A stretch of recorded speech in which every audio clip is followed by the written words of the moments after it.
Kuala Lumpur, the capital city and the beating heart of Malaysia.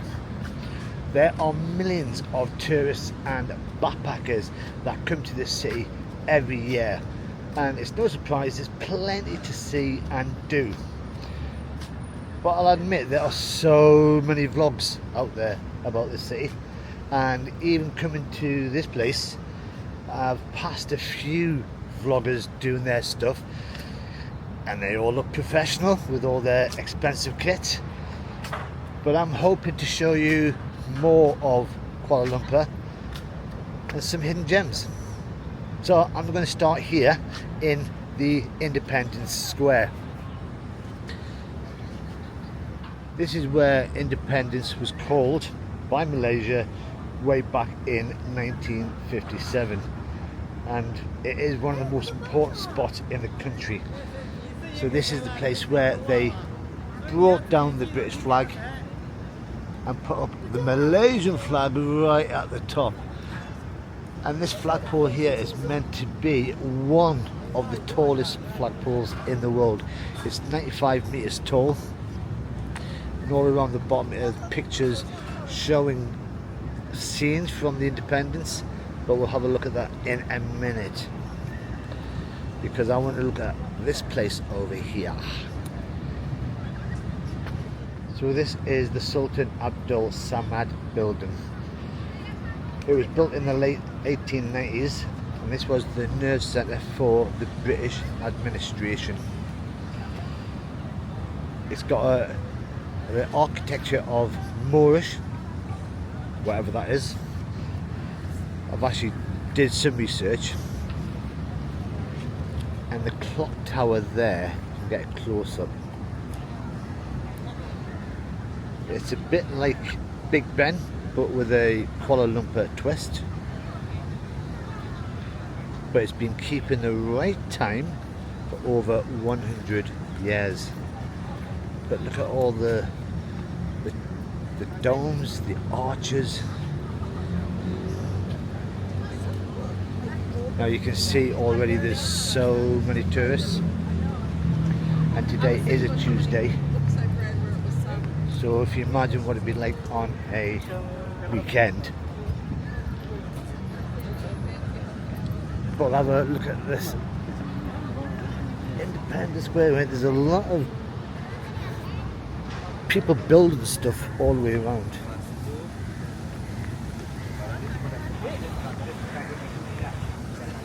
And with the Independence Square and the old colonial buildings, there's lots of modern buildings as well in the skyline. And in fact, that field that's next to the Independence Square is an old cricket pitch that was used by the British when they had the days here. Oh, there's no picture there. But the field is now used for independence celebrations once a year. And now I've only been here since yesterday afternoon. Today's my first day of getting out and about to see Kuala Lumpur. Oh, that's got nothing to do with independence, but probably what it looked like back in the day. And no picture there. Oh well. So I am only here for 2 full days to see as much as I can.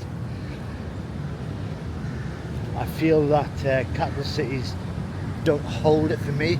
I prefer smaller cities, less tourists, and that's why I've come on a Tuesday to come out, and it does feel nice. But I'm going to have a walk down to the River of Life, and I might just go past the field. So this is the field itself, going on to the flagpole and the Independence Square. And during the 1998 Commonwealth Games, this pitch was actually used for cricket for the Commonwealth Games. Now at the moment I'm standing on it and it is rainy season and it's a bit damp, so I'm going to have to get on the path before I start sinking. But before I go down to the River of Life, I thought I'd get a closer view of this building because it is stunning. Oh. And there's a hop on hop off bus if you can't be bothered to walk. That is stunning. Right, River of Life, which is this way. So I've left the Independence Square behind me and I just realised down that way is St Mary's Cathedral, but I'm here at the River of Life. The River of Life is a major urban regeneration and beautification project in Kuala Lumpur, covering 10 miles along the river.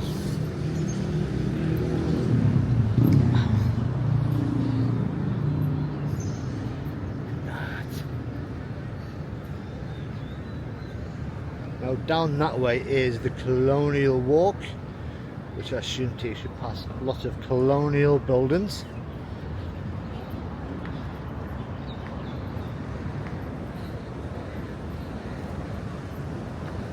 And I think that building there needs a little bit of work on. You just see all the plants growing out of the walls there. It's a shame.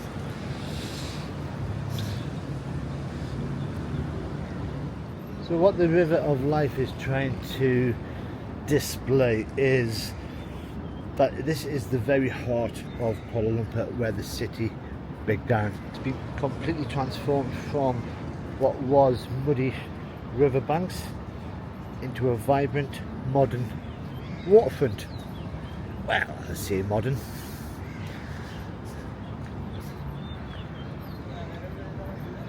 Yeah, I've seen better.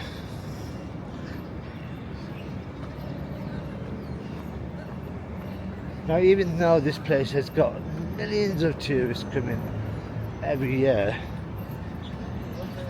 I still think there's better places in Malaysia that you should go to. I'm not a big fan of big cities,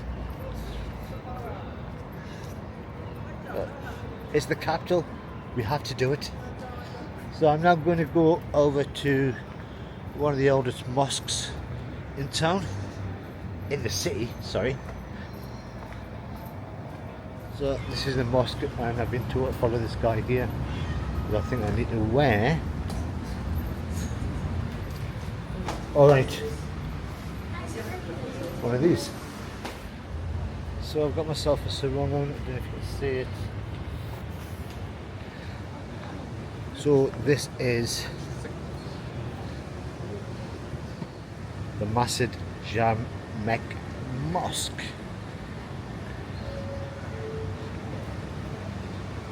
Built in 1905, and this is accordingly one of the most beautiful mosques in Malaysia.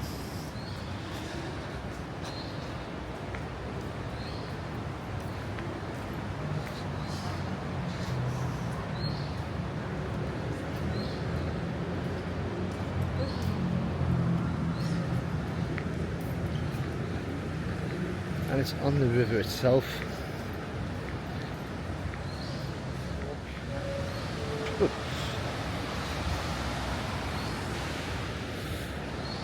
And there you go, a better view.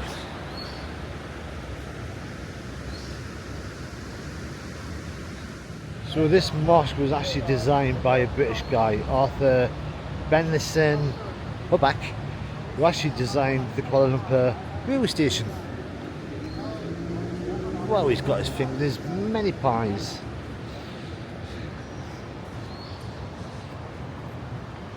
Feels a bit weird wearing a sarong. Let's see if I can get around here. Let's see a bit more of this place. There's a sign pointing me to various places.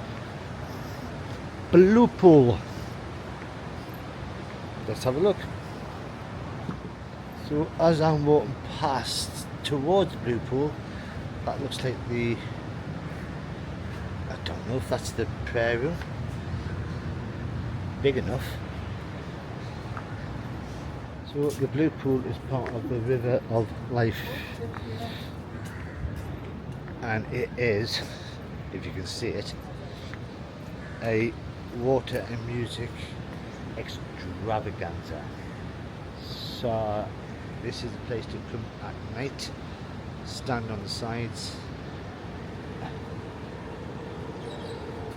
and watch a bit of colourful water going up and down.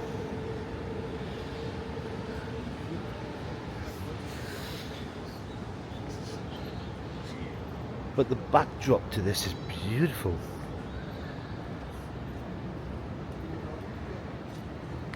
And that there is the Colonial Walk.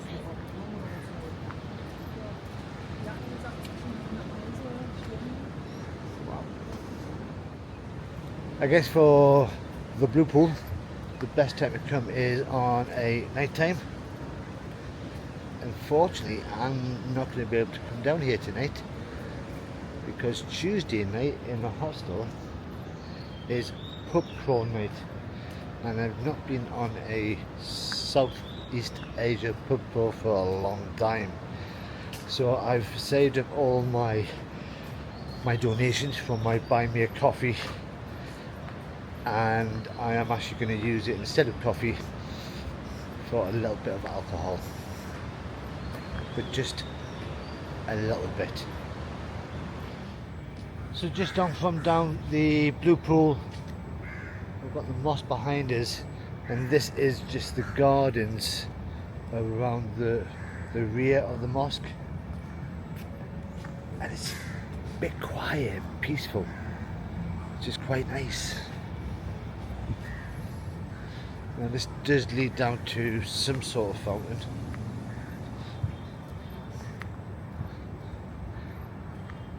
Seen better days.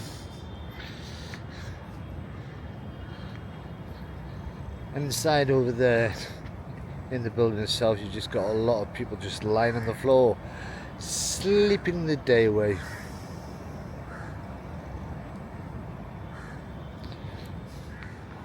But I think it's time to go down to the central market.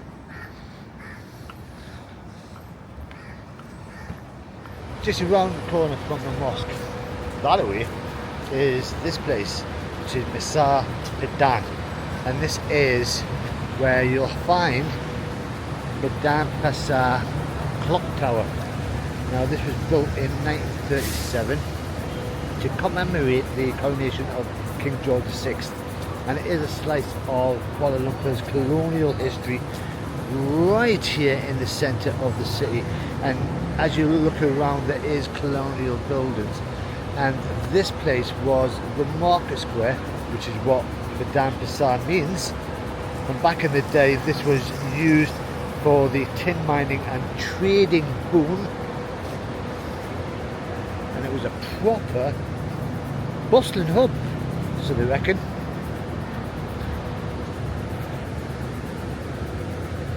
And I think they are starting to do some renovations to buildings, because it definitely needs it.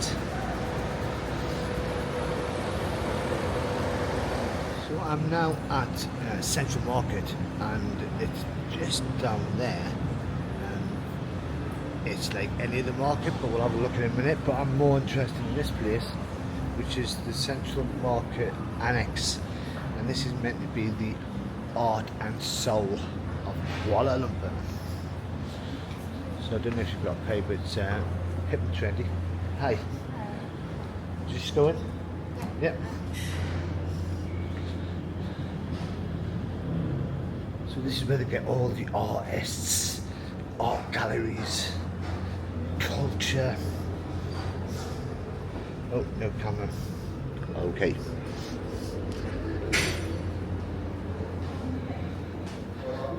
We've got museums, and I'm hoping that when we go upstairs that there'll be a good view of the city. Hi. Hi.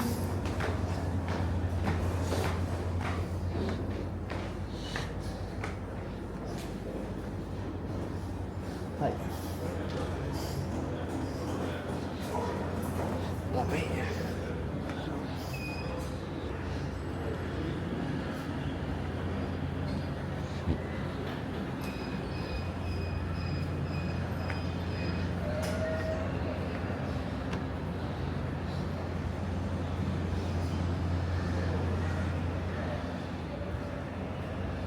I do like that. 3D art museum. Oh, got to pay.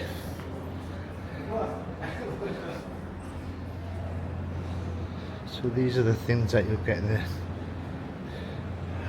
Feel that air gun. How much is it? 50 ringgit to go in. Ouch! Wasn't expecting that. So this is the top floor of the annex to the central market. And all them people.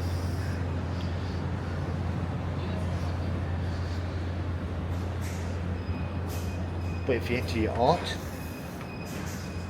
and you've got money, perfect place for you. So even on the bottom floor of the annex to the central market, you've still got loads of artist workshops all the way around. Some of the paintings are beautiful, but then across the road is the actual central market.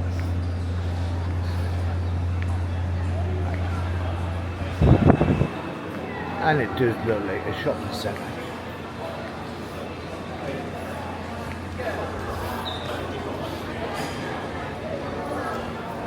So this place started in the late 1880s as a wet market, but now it's more about the arts, the crafts and the souvenirs and some expensive cafes.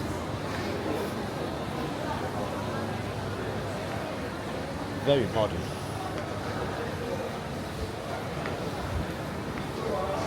Very big.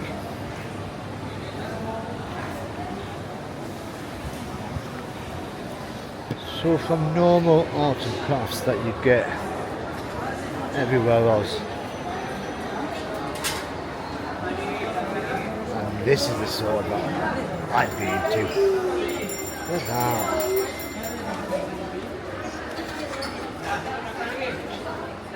Pictures of insects. Love it. Wow. Oh, school trip. So I've just come outside from Central Market, which is just there. Built in 1888. It says so there. And I'm here now. In fact, if I could round the front. So this is Custody Walk. Big sign. Just here. And this is a covered walkway with various shops, souvenir places. And it's meant to be a bit of a laid back version of Chinatown here. So I'm going to have a look at Chinatown now to see if it is busy in this place. Now my natural enemy, as I found out over the last few weeks, is them dark clouds up there. And that looks nasty. I'm hoping that the rain holds off.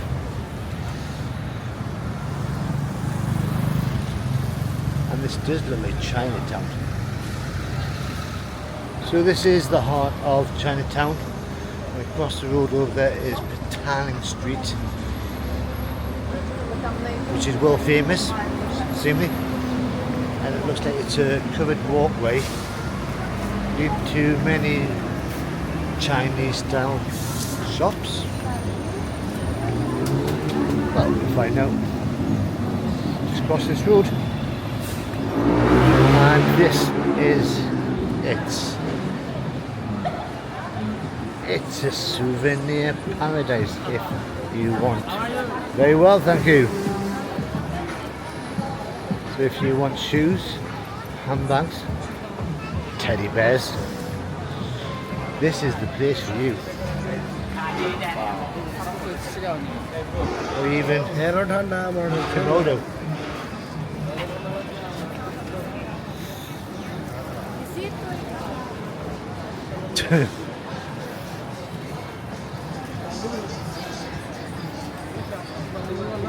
It's not very Chinese, is it? Obviously, apart from the lanterns on the ceiling.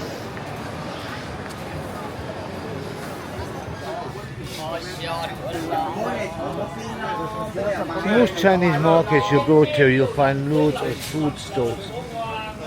And to be honest, there's not that many around here. Oh, fancy a tattoo. It's more fruit.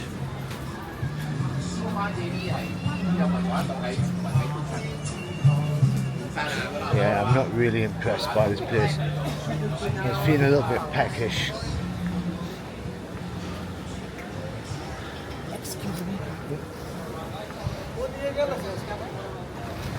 So I'm leaving the Chinese market and the rain is starting to fall. I don't know if you can see it in the screen.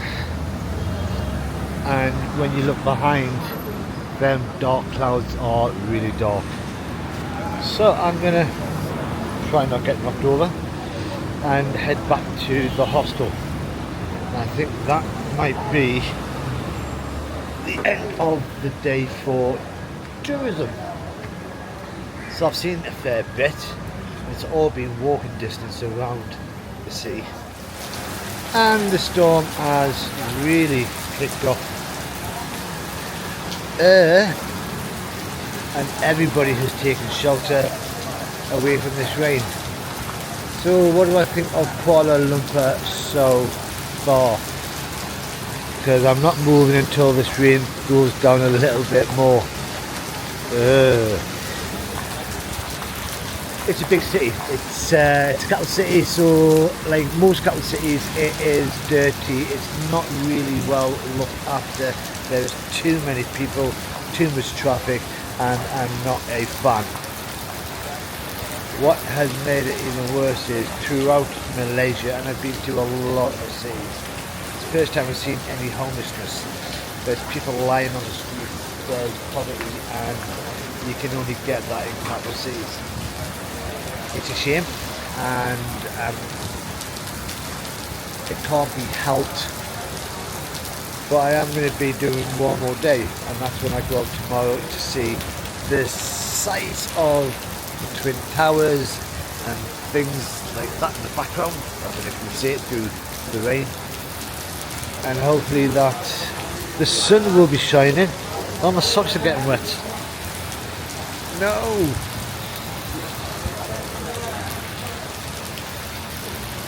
Don't come to Malaysia in middle of November. It's rainy season. You will get wet. And if you're lucky enough and have enough room, buy an umbrella. But I am going to go back to the hostel. I'm sure there's a way that I can't get wet. And that could be a way that rain. I think that's a market.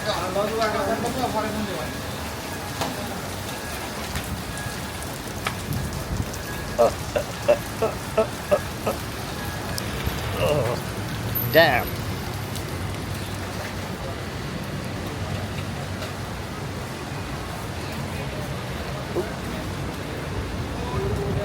Plenty of watches.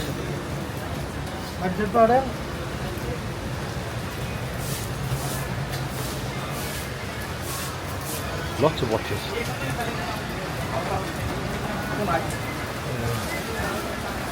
Sorry. Yeah, lots of people just keeping away from the rain.